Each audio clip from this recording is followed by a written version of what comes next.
महिला महाविद्यालय भिवानी की तरफ से ज्योग्राफी क्लास में आपका स्वागत है। आज हम डिस्कस करेंगे इंडिया की कोस्टल लाइन, भारत की तट रेखा के बारे में। हमारा जो इंडिया है, भारत जो है तीन तरफ से, तीन ओर से जो है समुद्र से घिरा हुआ है, जिसके पूर्व में बंगाल की खाड़ी है और पश्चिम में अरब सागर की खाड़ी है और इसके दक्षिण में जो हमारा इंडियन ओशियन है या हिंद महासागर है। अब बात आती है कि भारत की जो मुख्य भूमि की जो तट रेखा है उसकी लंबाई हमारे पास 6100 किलोमीटर, और अगर हम इसमें आइलैंड्स की या द्वीपों की जो तट लंबाई है, तट रेखा है, उसको मिला लेते हैं तो हमारे पास वो लगभग 7516 किलोमीटर हो जाती है।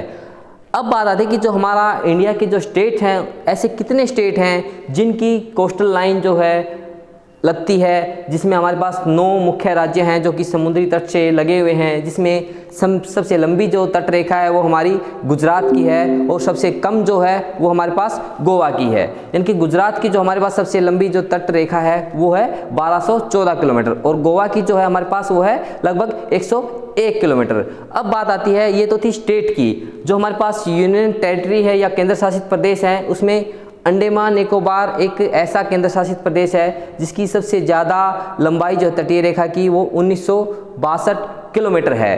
अब बात आती है कि जो हमारे पास जो तटीय रेखा है उसमें ये हमारे पास 9 स्टेट आते हैं। 9 स्टेट कौन कौन से आते हैं आप देख सकते हैं। गुजरात है, दूसरे नंबर पे हमारे पास महाराष्ट्र है, गोवा है, कर्नाटका है, केरला है, तमिलनाडु है, आंध्र प्रदेश है, उड़ीसा है और पश्चिम बंगाल है। अब नेक्स्ट स्लाइड में हम पढ़ेंगे कि जो हमारे पास जो मुख्य रूप से पश्चिमी घाट और पूर्वी घाट है उनके बारे में।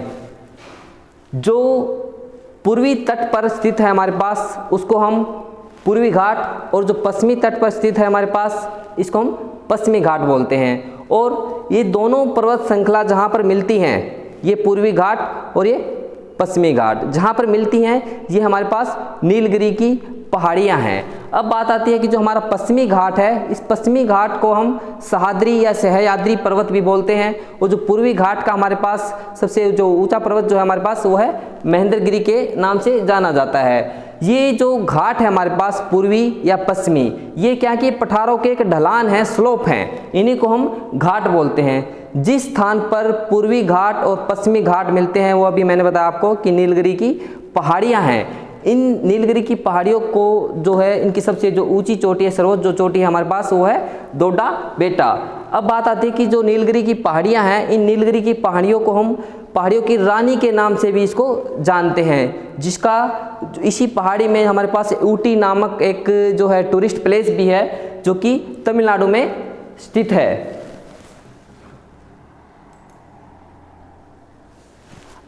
अब बात आती है कि जो हमारे पास पूर्वी घाट है या पश्चिमी घाट है उनको अलग अलग नामों से भी जाना जाता है। जैसे कि आप देख रहे हैं कि जो हमारे पास सबसे पहले पूर्वी तटीय मैदान की जो नदियां हैं वो डेल्टा का निर्माण करती हैं, जबकि पश्चिमी घाट की या पश्चिमी तटीय मैदान की जो नदियां हैं वो सिर्फ एस्चुरी का निर्माण करती हैं। यानी कि जो हमारे पास पूर्वी तटीय मैदान में बहने वाली जो नदियां हैं ये डेल्टा बनाती हैं, और जो पश्चिमी तटीय मैदान की जो नदियां हैं वो सिर्फ एस्चुरी बनाती हैं, ये नदियां डेल्टा नहीं बनाती हैं। अब बात आती है कि जो हमारे पास दोनों तट हैं इनको अलग अलग नामों से कैसे जानते हैं। पहले बात करते हैं हम पूर्वी तटीय मैदान की, जो कि तमिलनाडु से लेकर के आंध्र प्रदेश तक हम इसको कोरोमंडल तट के नाम से जानते हैं, और आंध्र प्रदेश से लेकर के हम पश्चिम बंगाल तक इसको डेल्टा क्षेत्र के नाम से जानते हैं। फिर बात आती है इसके अपोजिट में, यानी कि पश्चिमी तटीय मैदान के बारे में। इसको भी हम अलग अलग नामों से जानते हैं। सबसे पहले देखते हैं हम कि गुजरात से हम देखते हैं गोवा तक, इसको हम